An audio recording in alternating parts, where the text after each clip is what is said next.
وأشهد أن سيدنا وسندنا وإمامنا وشفيعنا ومولانا محمدًا عبده ورسوله.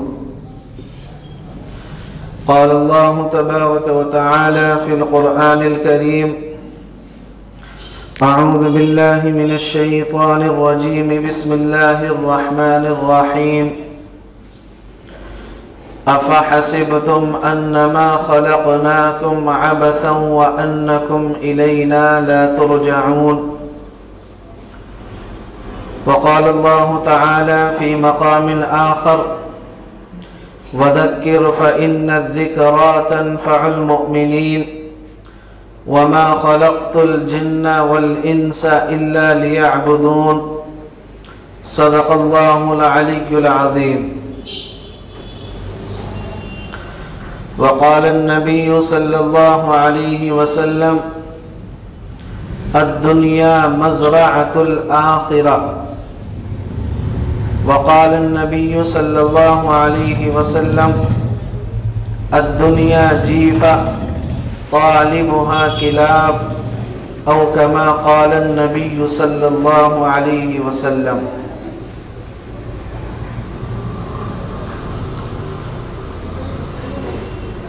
مقصد زندگی اللہ رب العزت کی بندگی، مقصد حیات اللہ رب العزت کی یاد۔ اس دنیا میں ہم آئے اللہ رب العزت کی مرضی سے، اس دنیا سے ہم جائیں گے اللہ رب العزت کی مرضی سے۔ ہمارے اس دنیا میں آنے میں ہماری مرضی شامل نہیں، اور اس دنیا سے جانے میں ہماری مرضی شامل نہیں۔ ہمارا آنا بھی اللہ کی مرضی سے، ہمارا جانا بھی اللہ کی مرضی سے۔ لہذا عقل مندی کا تقاضا یہ ہے کہ بیچ کی جو زندگی ہے 50 سال کی یا 60 سال کی یا 70 سال کی، وہ اگر اللہ رب العزت کی مرضی کے مطابق گزرے تو عافیت ہے اور سکون ہے، اور اگر اپنی مرضی کے مطابق گزرے تو دنیا کے اندر بھی بے سکونی اور بے چینی، اور آخرت کے اندر بھی بے سکونی اور بے چینی۔ سال 2024 کا یہ سب سے پہلا جمعہ ہے۔ ہمیں سال کے شروع ہی میں اپنا مقصد زندگی طے کرنے کی ضرورت ہے کہ ہمیں یہ سال اللہ کی مرضی کے مطابق گزارنا ہے یا اپنی خواہشات کے مطابق گزارنا ہے۔ اس لیے کہ زندگی میں سے سال تو ایک کم ہو گیا۔ حدیث شریف میں اللہ کے نبی نے ارشاد فرمایا کہ تم روزانہ اپنی قبر سے قریب ہو رہے ہو، روزانہ اپنی قبر کے پاس پہنچ رہے ہو، تو آدمی کی زندگی میں سے ایک دن روزانہ کم ہی ہو رہا ہے، اور روزانہ ایک قدم قبر سے قریب ہو رہا ہے۔ اس لیے آدمی کو چاہیے کہ قبر میں جانے سے پہلے ہی اس کی تیاری کر لے، قبر میں جانے سے پہلے ہی وہاں کے سامان کی اور وہاں کے سوالات کی تیاری کر لے، اس لیے کہ قبر میں ہر شخص کو جانا ہے، اور اللہ کے نبی نے ارشاد فرمایا کہ قبر یا تو جنت کے باغیچوں میں سے ایک باغ ہے، جنت کی کیاریوں میں سے ایک کیاری ہے، یا جہنم کے گڑھوں میں سے ایک گڑھا ہے۔ اگر آدمی تیاری کر کے جائے گا، اپنی زندگی اللہ کی مرضی کے مطابق گزار کر جائے گا، تو قبر کو جنت کی ایک کیاری پائے گا، اور اگر اپنی مرضی کے مطابق زندگی گزارے گا، اپنی خواہشات کے پیچھے چلے گا، اپنی مرضی کے مطابق زندگی گزارے گا، تو پھر اس قبر کو یہ آدمی جہنم کا ایک گڑھا پائے گا۔ اللہ کے نبی نے ارشاد فرمایا کہ قبر روزانہ انسان کو پکارتی ہے، روزانہ انسان کو آواز دیتی ہے کہ میں وحشت کا گھر ہوں، میں تنہائی کا گھر ہوں، میں جہنم کے گڑھوں میں سے ایک گڑھا ہوں یا جنت کی کیاریوں میں سے ایک کیاری ہوں۔ ایک حدیث میں اللہ کے نبی نے ارشاد فرمایا جب مومن کو قبر میں رکھا جاتا ہے، جب مومن کو قبر میں رکھا جاتا ہے تو قبر اس سے کہتی ہے تیرا آنا بڑا مبارک ہے، تیرا آنا بہت ہی اچھا ہے، تو جب زمین پر اور دنیا میں میری پشت پر چلا کرتا تھا تو مجھے بڑا پیارا لگتا تھا، آج تو میرے حوالے ہوا ہے تو میں دیکھ تیرے ساتھ کیا معاملہ کرتی ہوں۔ چنانچہ حدیث شریف میں آتا ہے اللہ کے نبی نے ارشاد فرمایا کہ قبر اس آدمی کی تا حد نگاہ کشادہ ہو جاتی ہے اور اس سے کہا جاتا ہے کہ اب دلہن کی طرح سو جا، اب تجھے قیامت کے دن جگایا جائے گا۔ اس کے بعد جنت کی ایک کھڑکی کو قبر کے اندر کھول دیا جاتا ہے اور بسترے کو لگا دیا جاتا ہے اور اس سے کہا جاتا ہے کہ اب آرام کر۔ اس کے بالمقابل جب گنہگار آدمی، جب کافر اور فاجر آدمی، جب وہ آدمی کہ جس نے اپنی زندگی اپنی مرضی کے مطابق گزاری، جس نے اپنی لائف اپنے اسٹائل کے مطابق گزاری، اس کو جب قبر میں رکھا جاتا ہے، حدیث شریف میں اللہ کے نبی نے فرمایا قبر کہتی ہے تیرا آنا نامبارک ہے، تو جب دنیا میں میری پیٹھ پر چلا کرتا تھا تو بڑا برا لگتا تھا، آج تو میرے حوالے ہوا ہے تو دیکھ میں تیرے ساتھ کیا معاملہ کرتی ہوں۔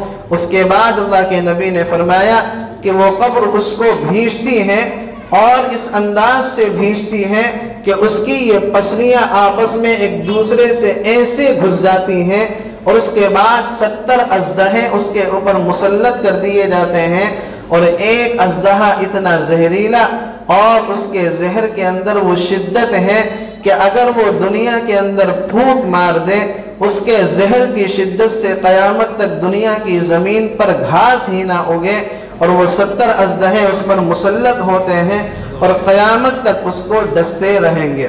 اللہم حفظنا من، اللہ ہم سب کی حفاظت کرے۔ تو یہ معاملہ کس کے ساتھ ہوتا ہے؟ یہ اس کے ساتھ ہوتا ہے جو اپنی زندگی اپنی مرضی کے مطابق گزار کر جاتا ہے۔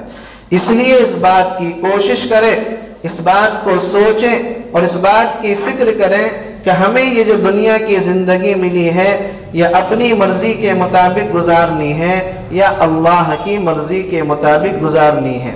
سال کے شروع ہی میں اپنا مقصد طے کرنے کی ضرورت ہے، اپنے مقصد کو طے کرنے کی ضرورت ہے کہ ہمیں یہ سال اللہ کے مطابق گزارنا ہے یا اپنی خواہشات کے مطابق گزارنا ہے۔ اس لیے کہ اس دنیا کے اندر ہر چیز کسی نہ کسی مقصد کے تحت بنائی گئی ہے۔ چھوٹی سے چھوٹی چیز کو بنانے کا بھی کوئی نہ کوئی مقصد ہوتا ہے۔ سوئی کو بنانے کا مقصد کیا ہے کہ اس سے کپڑے کو سلا جائے، گھڑی کو بنانے کا مقصد کیا ہے کہ اس سے ٹائم دیکھا جائے، موبائل کو بنانے کا مقصد کیا ہے کہ ضرورت کے وقت اس سے بات کی جائے۔ ہر چیز کو بنانے کا کوئی نہ کوئی مقصد ہوتا ہے، بے مقصد اس دنیا کے اندر کوئی چیز نہیں بنائی گئی، اور جس مقصد کے لیے اس چیز کو بنایا گیا ہے اگر وہ چیز سے وہ مقصد ہی حاصل نہ ہو تو ظاہر سی بات ہے کہ اس چیز کو پھینک دیا جاتا ہے، اس کو کوڑے پر ڈال دیا جاتا ہے۔ سوئی اگر کپڑا ہی نہ سلے اس کو آدمی اپنے پاس رکھ کر کیا کرے گا؟ اس کو کوڑے کے اندر ڈالے گا۔ گھڑی اگر ٹائم بتانا ہی بند کر دے تو کون اس کو اپنے ہاتھ میں پہنے گا؟ آدمی اس کو کوڑے میں پھینک دے گا۔ موبائل اگر بات کرانا ہی بند کر دے، جس ضرورت کے لیے اس کو لیا تھا وہ ضرورت ہی اس سے حل نہ ہو تو آدمی اس کو کہاں پھینکے گا؟ کوڑے پہ پھینکے گا۔ پتہ کیا چلا؟ جو چیز جس مقصد کے لیے بنائی گئی ہوتی ہے جب تک وہ مقصد دیتی ہے انسان کی ضرورت میں کام آتی ہے، جب اس سے مقصد حل نہیں ہوتا انسان اس کو پھینک دیا کرتا ہے۔ جب انسان جو اشرف المخلوقات ہے، جس کو اللہ رب العزت نے فرمایا لقد خلقنا الانسان فی احسن تقویم، ہم نے انسان کو سب سے بہترین سانچے میں ڈھال کر بنایا ہے، جس کو اشرف المخلوقات بنایا گیا، جس کی خدمت میں اللہ رب العزت نے آسمان کو لگایا، جس کی خدمت میں اللہ نے سورج اور چاند کو لگا دیا، جس کی خدمت میں اللہ رب العزت نے چرند اور پرند کو لگا دیا، جس کی خدمت میں اللہ رب العزت نے ہواؤں کو لگا دیا، تو اس انسان کو بے مقصد بنایا گیا ہوگا؟ اس انسان کو بنانے کے پیچھے کوئی مقصد نہیں ہوگا، مقصد ہے۔ مقصد کیا ہے؟ اللہ رب العزت نے قرآن کریم میں بیان فرمایا، افحسبتم انما خلقناکم عبثا وانکم الینا لا ترجعون، تم کیا سمجھتے ہو کہ ہم نے جو تمہیں پیدا کیا ہے بے مقصد پیدا کیا ہے، فضول پیدا کیا ہے، تمہارے پیچھے تمہیں بنانے کا کوئی مقصد نہیں ہے، اور تم یہ سمجھتے ہو وَأَنَّكُمْ إِلَيْنَا لَا تُرْجَعُونَ، تم ہماری طرف لوٹا کر نہیں لائے جاؤ گے۔ وَمَا خَلَقْتُ الْجِنَّ وَالْإِنسَ إِلَّا لِيَعْبُدُونَ، ہم نے انسان اور جنات کو صرف اور صرف اپنی عبادت کے لیے پیدا کیا ہے، انسان کو کسی اور مقصد کے لیے پیدا نہیں کیا، انسان کو کسی اور مقصد کے تحت دنیا کے اندر نہیں بھیجا۔ إِلَّا لِيَعْبُدُونِي، نون یہاں پر پوشیدہ ہے، خالص اپنی عبادت کے لیے ہم نے انسان کو کیا ہے؟ پیدا کیا ہے۔ درد دل کے واسطے پیدا کیا انسان کو، درد دل کے واسطے پیدا کیا انسان کو، ورنہ دنیا میں کچھ کم نہ تھے کرو بیاں، اللہ کی ورنہ طاعت کے لیے کچھ کم نہ تھے کرو بیاں، اللہ کی عبادت کے لیے، اللہ کی بندگی کے لیے، اللہ کو یاد کرنے کے لیے فرشتے کچھ کم تو نہیں تھے۔ فرشتے تو وہ ہیں جو ہر وقت اللہ کو یاد کرتے ہیں، فرشتے تو وہ ہیں جو ہر وقت اللہ کے ذکر میں مشغول رہتے ہیں، فرشتے تو وہ ہیں جو ہر وقت سجدے میں پڑے رہتے ہیں، فرشتے تو وہ ہیں جو ہر وقت رکوع میں پڑے رہتے ہیں، فرشتے تو وہ ہیں جو ہر وقت قیام کرتے ہیں۔ ان کو تو نہ کھانے کی ضرورت، نہ پینے کی ضرورت، نہ بیوی کی ضرورت، نہ نیند کی ضرورت، نہ ان کو تھکن آئے، نہ ان کو کسی طریقے کی پریشانی نہ ہو۔ طاعت کے لیے تو فرشتے کافی تھے، عبادت کے لیے تو اللہ کی مخلوق فرشتے کافی تھے۔ اسی لیے اللہ رب العزت نے جب حضرت آدم علیہ السلام کو پیدا کیا اور آدم علیہ السلام کو بنانے کا مقصد جب اللہ رب العزت نے فرشتوں کے سامنے رکھا تو فرشتوں نے کیا کہا تھا کہ اللہ، کیا ہم تیری عبادت کے لیے کافی نہیں ہیں؟ کیا ہم تیری بندگی کے لیے کافی نہیں ہیں؟ آپ ایسی مخلوق کو دنیا کے اندر بھیج رہے ہیں، ایسی مخلوق کو پیدا کر رہے ہیں جو دنیا کے اندر آئے گی اور لڑائی جھگڑے کرے گی۔ قالوا سبحانک لا علم لنا الا ما علمتنا، اللہ رب العزت نے کہا ہے کہ تم نہیں جانتے، ہم زیادہ جانتے ہیں۔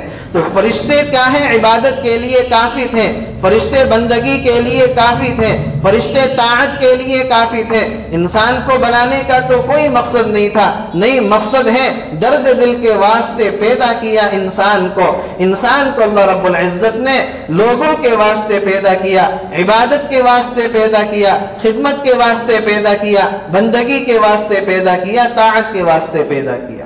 وَمَا خَلَقْتُ الْجِنَّ وَالْإِنسَ إِلَّا لِيَعْبُدُونَ، ہم نے انسان اور جناتوں کو صرف اپنی عبادت کے لیے پیدا کیا ہے۔ تو انسان یہ نہ سمجھے دنیا کے اندر آ کے کہ جی 50 سال کی یا 60 سال کی جو زندگی ملی ہے جیسے چاہے اپنی مرضی کے مطابق گزار لیں، جب چاہے اٹھ جائیں، جب چاہے سو جائیں، جب چاہے کہیں گھوم آئیں، جب چاہے آ جائیں، جب چاہے نماز پڑھ لیں، جب چاہے چھوڑ دیں، جب چاہے قرآن پڑھیں، جب چاہے نہ پڑھیں، جب چاہے گالی بک دیں، جب چاہے جھوٹ بولیں، جب چاہے دھوکہ دے دیں، جب چاہے وعدہ خلافی کر لیں، جیسے چاہے سود کھا لیں، جیسے چاہے رشوت کا لین دین کر لیں۔ کون حساب کتاب کرنے والا ہے؟ کون پوچھنے والا ہے؟ کون کیا ہے ہم سے حساب و کتاب لینے والا ہے؟ نہیں۔ وَأَنَّكُمْ إِلَيْنَا لَا تُرْجَعُونَ، تم نے یہ گمان کر رکھا ہے کہ تم ہماری طرف نہیں لوٹائے جاؤ گے، تم ہماری طرف لوٹا کر لائے جاؤ گے اور ہم تم سے حساب لیں گے۔ فَمَنْ يَعْمَلْ مِثْقَالَ ذَرَّةٍ خَيْرًا يَرَهُ، جس نے ذرہ برابر بھی نیکی کی ہوگی وہ اس کو دیکھ لے گا۔ وَمَنْ يَعْمَلْ مِثْقَالَ ذَرَّةٍ شَرًّا يَرَهُ، جس نے ذرہ برابر گناہ کیا ہوگا اس کو بھی دیکھ لے گا۔ وَنَضَعُ الْمَوَازِينَ الْقِسْطَ لِيَوْمِ الْقِيَامَةِ، قیامت کے دن ہم میزان عدل کو قائم کریں گے اور ترازو کو رکھیں گے۔ فَلَا تُظْلَمُ نَفْسٌ شَيْئًا، اس دن کسی انسان پر کوئی ظلم نہیں ہوگا، کسی انسان پر کوئی زیادتی نہیں ہوگی۔ جو جیسے اعمال لے کر آئے گا قیامت میں ویسا پائے گا۔ اللہ کے نبی نے ارشاد فرمایا الدنیا مزرعۃ الآخرہ، دنیا آخرت کی کھیتی ہے، جو دنیا کے اندر بوؤ گے آخرت کے اندر کاٹو گے۔ دنیا میں ببول کے درخت لگاؤ گے آخرت میں کانٹے پاؤ گے، دنیا کے اندر پھل کے درخت لگاؤ گے آخرت کے اندر پھل پاؤ گے۔ ایسا نہیں ہو سکتا، ایسا کبھی بھی نہیں ہو سکتا کہ آپ دنیا کے اندر تو ببول کے درخت لگائیں، دنیا کے اندر تو اپنے لیے کانٹے بو کر جائیں، اور آخرت میں یہ تمنا کریں کہ اللہ رب العزت ہمیں اجر و ثواب سے نوازے، اللہ رب العزت ہمیں پھلوں سے نوازے، اللہ رب العزت ہمیں اپنی مرضی سے اور اپنی مغفرت سے نوازے۔ ایسا نہیں ہو سکتا۔ الدنیا مزرعۃ الآخرہ، دنیا آخرت کی کھیتی ہے، آج جو کل بوؤ گے کل اسی کو کاٹو گے، کل اسی کو کاٹو گے۔ اس لیے یہ جو آپ کو زندگی ملی ہے، یہ جو ہمیں زندگی ملی ہے 50 سال کی، 60 سال کی، 70 سال کی، جس میں سے کسی کے 25 سال گزر گئے، کسی کے 30 گزر گئے، کسی کے 35 گزر گئے، کسی کے 40 گزر گئے۔ ہر انسان کی زندگی میں سے سال کم ہوئے ہیں، عمر کم ہوئی ہے۔ اب جو باقی عمر بچی ہے، اس باقی عمر کو کیسے قیمتی بنایا جائے، اس کو کیسے انمول بنایا جائے، اس کو کیسے قیمتی بنایا جائے کہ اللہ رب العزت بھی راضی ہو جائے، کہ ہماری دنیا بھی سنور جائے اور ہماری آخرت بھی سنور جائے۔ ورنہ دنیا کے اندر اگر ہم آئے اور بے مقصد زندگی گزار کر گئے تو پھر ہم میں اور جانوروں میں کوئی فرق نہیں ہے۔ جانور بھی دنیا کے اندر بے مقصد زندگی گزارتے ہیں، جہاں چاہیں سو جاتے ہیں، جہاں چاہیں بیٹھ جاتے ہیں، جو چیز چاہیں کھا لیتے ہیں، جہاں چاہیں کیا ہے اپنی خواہش کو پوری کر لیتے ہیں۔ جانوروں کی زندگی ہے، بے مقصد زندگی ہے، آئے اور چلے گئے۔ لیکن انسان کو تو اللہ رب العزت نے بے مقصد پیدا نہیں کیا۔ زندگی آمد برائے بندگی، دنیا کے اندر آنا بندگی کے لیے ہے۔ زندگی بے بندگی شرمندگی، اور اللہ رب العزت کی بندگی کے بغیر اگر زندگی کو گزاریں گے تو شرمندگی ہی شرمندگی ہے۔ زندگی آمد برائے بندگی، زندگی بے بندگی شرمندگی۔ اللہ رب العزت نے جو زندگی دی ہے بندگی کے لیے دی ہے، عبادت کے لیے دی ہے، اللہ کو یاد کرنے کے لیے دی ہے، مخلوق کو فائدہ پہنچانے کے لیے دی ہے۔ اور اس اگر زندگی کو ہی اگر ہم بے بندگی کے ساتھ گزاریں گے، بے مقصد گزاریں گے، تو ظاہر سی بات ہے کہ دنیا کے اندر بھی سکون سے نہیں رہ پائیں گے اور آخرت کے اندر بھی سکون حاصل نہیں ہو پائے گا۔ اسی لیے سال کی شروعات میں اپنا ایم فٹ کریں، اپنا گول دیکھیں کہ ہمارا گول کیا ہے، ہمارا مقصد کیا ہے، ہمیں جو اپنی زندگی گزارنی ہے کس انداز سے گزارنی ہے، اور ہمیں اس کے لیے کیا کیا تیاریاں کرنی ہیں۔ ہارون رشید ایک بہت بڑے بادشاہ گزرے ہیں، ان کے دربار کے اندر ایک مجذوب تھے، ان کا نام تھا بہلول دانا۔ ظرافت پسند آدمی تھے، اور ان سے بہلول دانا جو تھے وہ ہنسی مذاق کیا کرتے تھے، ان سے دل لگی کیا کرتے تھے۔ ایک مرتبہ بہلول دانا محل کے باہر بیٹھے ہوئے تھے، تو ہارون رشید نے بہلول دانا کو بلایا، اور بلانے کے بعد ہارون رشید کے ہاتھ میں ایک لکڑی تھی، وہ لکڑی جو تھی ہارون رشید نے بہلول دانا کے حوالے کر دی، اور بہلول دانا سے یہ کہا کہ اگر آپ کو اپنی زندگی کے اندر آپ سے بڑا کوئی بیوقوف آدمی ملے، یہ لکڑی اس کو دے دینا۔ کوئی آپ سے بڑا بیوقوف آدمی آپ کو کوئی ملے، یہ لکڑی اس کو دے دینا۔ بہلول دانا نے کچھ نہیں کہا، لکڑی کو اپنے پاس رکھ لیا، وہ چھوٹی سی چھڑی کو اپنے پاس رکھ لیا۔ چند دنوں کے بعد ہارون رشید جو تھا وہ بیمار ہوا، اور ایسی بیماری ہوئی کہ طبیبوں نے اور حکیموں نے ہارون رشید کو لا علاج قرار دے دیا۔ چنانچہ سارے لوگ عیادت کے لیے آ رہے تھے، بہلول دانا بھی ہارون رشید کی عیادت کے لیے پہنچے، اور بہلول دانا نے ہارون رشید سے کہا کہ کیا حال ہے، کیسی آپ کی طبیعت ہے؟ ہارون رشید نے کہا کہ بیماری ایسی لگی ہے کہ اب اس میں بچنا مشکل ہے، آخرت کے سفر کی تیاری ہے۔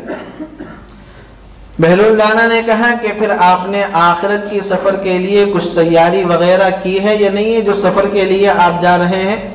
آپ نے اس سفر کے لیے کچھ گھوڑے، کچھ اونٹ، کچھ ہاتھی، لشکر وغیرہ کا انتظام آپ نے کیا ہے یا نہیں کیا ہے؟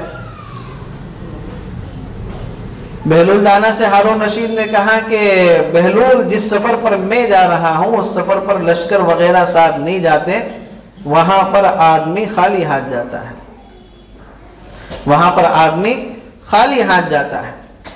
بہلول دانا نے کہا کہ پھر آپ کی اس سفر سے واپسی کب ہے؟ ہارون رشید نے کہا کہ بہلول، جس سفر پر میں جا رہا ہوں اس سفر سے واپسی نہیں ہوتی، وہاں پر آدمی ہمیشہ کے لیے جاتا ہے۔ کہا کہ پھر آپ نے اس سفر کے لیے کچھ پیسوں وغیرہ کا انتظام تو کیا ہوگا، کوئی خزانہ وغیرہ آپ نے آگے بھیجا ہوگا، کچھ ترتیب تو آپ نے بنائی ہوگی۔ ہارون رشید نے کہا کہ نہیں، جس سفر پر میں جاتا ہوں وہاں پر خزانہ بھی ساتھ میں نہیں جاتا، لشکر بھی ساتھ میں نہیں جاتا۔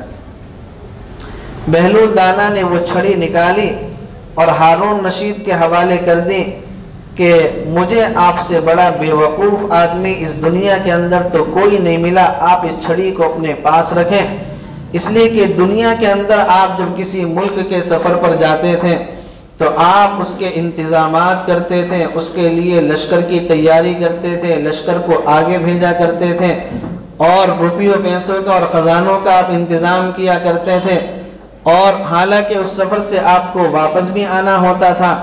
آپ آخرت کے سفر پر جا رہے ہیں اور اتنے طویل سفر پر جا رہے ہیں کہ جہاں سے واپسی بھی ممکن نہیں ہے، اور آپ نے اس سفر کے لیے کوئی تیاری نہیں کی، آپ نے اس سفر کے لیے کوئی انتظامات نہیں کیے، آپ نے اس سفر کے لیے کوئی خزانہ جمع نہیں کیا، آپ سے بڑا بے وقوف آدمی ہمیں کوئی نہیں ملا، لہذا یہ لکڑی آپ اپنے پاس رکھیے۔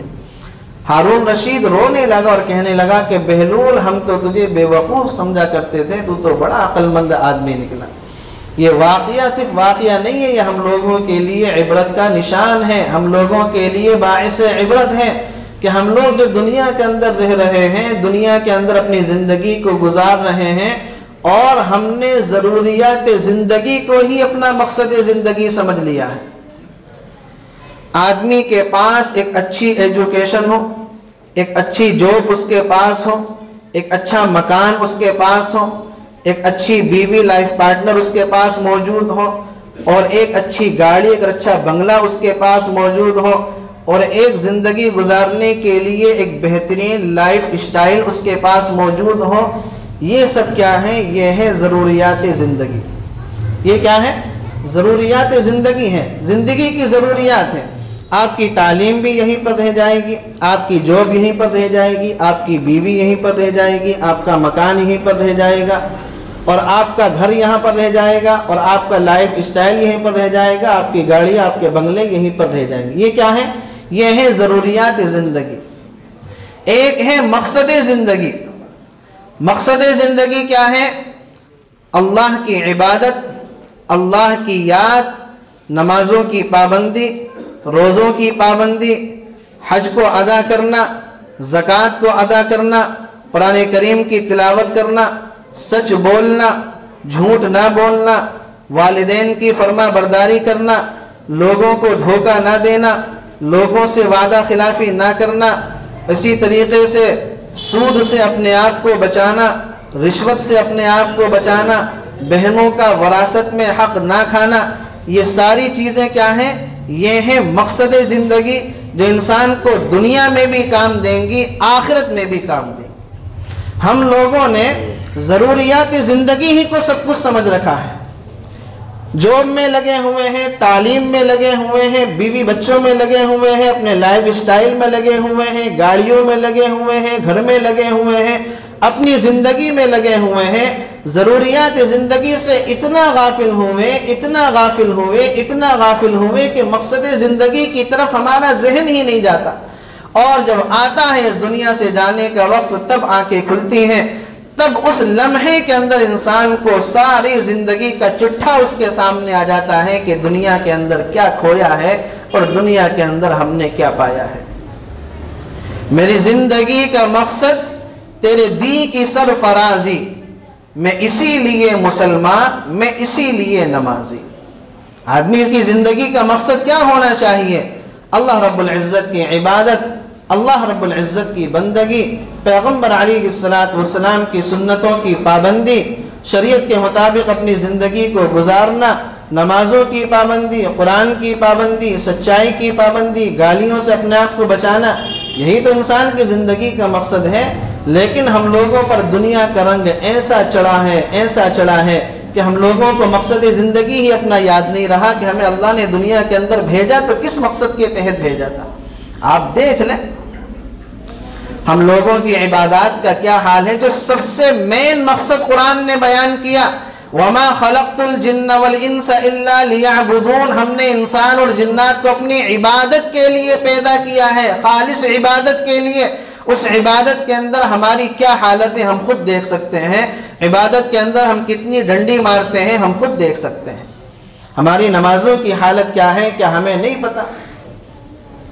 ہم لوگ نمازوں کی کتنی پابندی کرتے ہیں، ہم میں سے ہر ایک آدمی کو پتہ ہے، ہر ایک آدمی اپنے گریبان میں منہ ڈال کر دیکھ سکتا ہے کہ میں عبادت کا سب سے پہلا جز جو نماز ہے، جس کے بارے میں پیغمبر علیہ الصلاۃ والسلام نے فرمایا قرۃ عینی فی الصلاۃ، میری آنکھوں کی ٹھنڈک نماز میں ہے، اس نماز کی ہم کتنی پابندی کرتے ہیں، جس کے بارے میں صحابہ کرام فرماتے ہیں اللہ کے نبی کو جب کوئی پریشانی آتی تھی، جب کوئی تکلیف آتی تھی، اللہ کے نبی سب سے پہلے نماز ہی کی طرف بھاگتے تھے، نماز کی طرف متوجہ ہوتے تھے۔ ہماری نمازوں کی حالت کیا ہے ہم میں سے ہر ایک آدمی دیکھ سکتا ہے۔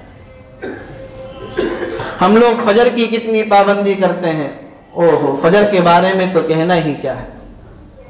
نمازیں مسجدیں خالی پڑی ہیں، مسجدیں ویران پڑی ہوئی ہیں، مسجدوں کے اندر نماز، شہر کی بعض مسجدوں کی کنڈیشن یہ ہے، بعض مسجدوں کی حالت یہ ہے کہ فجر کی نماز میں صرف امام صاحب اور مؤذن صاحب ہی ہوتے ہیں۔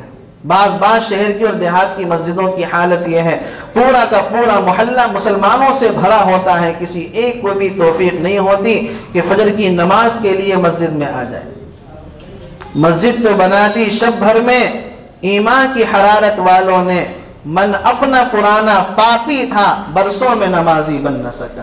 40 سال کے ہو گئے، 50 سال کے ہو گئے، 45 سال کے ہو گئے، نمازوں کی پابندی نہیں آئی، جو اسلام کا سب سے پہلا جز ہے، جس کے بارے میں اللہ کے نبی نے ارشاد فرمایا عبادات میں قیامت کے دن سب سے پہلے نماز ہی کا حساب ہوگا، باقی تو سب بات کی باتیں ہیں۔ نماز کا سب سے پہلے حساب ہوگا کہ لاؤ نمازوں کی کتنی پابندی کی ہے۔ فجر کی نماز کے بارے میں اللہ کے نبی نے ارشاد فرمایا منافق پر 2 نمازیں سب سے زیادہ بھاری ہیں، ایک فجر کی نماز اور ایک عشاء کی نماز۔ منافق پر 2 نمازیں سب سے زیادہ بھاری ہیں، ایک فجر کی نماز اور ایک عشاء کی نماز۔ مسلمان سب سے زیادہ جو ڈنڈی مارتا ہے وہ فجر کی نماز میں مارتا ہے۔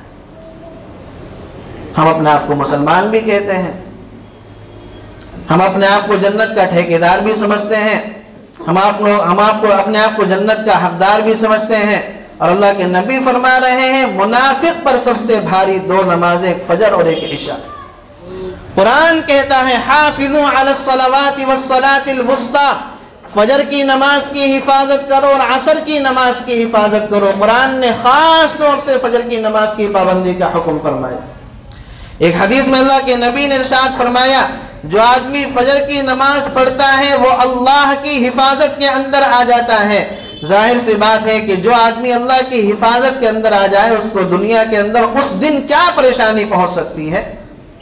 ہمارا دن ہی خراب ہوتا ہے، ہمارے دن کی شروعات ہی خراب ہوتی ہے، ہمارے دن کی شروعات ہی فجر کی نماز کو چھوڑ کر اللہ کو ناراض کر کے ہوتی ہے۔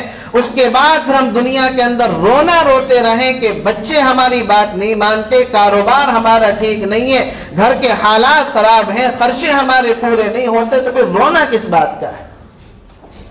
ایک حدیث میں اللہ کے نبی نے ارشاد فرمایا جس آدمی نے فجر کی نماز جماعت کے ساتھ پڑھی وہ ایسا ہے جیسا کہ اس نے پوری رات اللہ کی عبادت کی ہو۔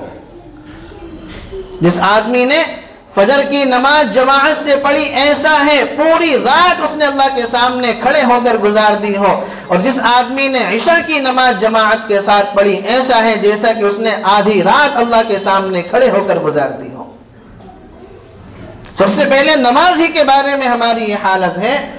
فجر کے اندر مجمع نظر نہیں آتا جو آج جمعے کے اندر ہمیں نظر آتا ہے. یہ کوئی آسمان کی مخلوق تو نہیں ہے, یہ مخلوق کوئی آسمان میں سے تو نہیں ٹپکی, زمین کو پھاڑ کر تو باہر نکل کر نہیں آئی ہے, تو سب یہی کی مخلوق. فجر میں پھر یہ لوگ نظر کیوں نہیں آتے؟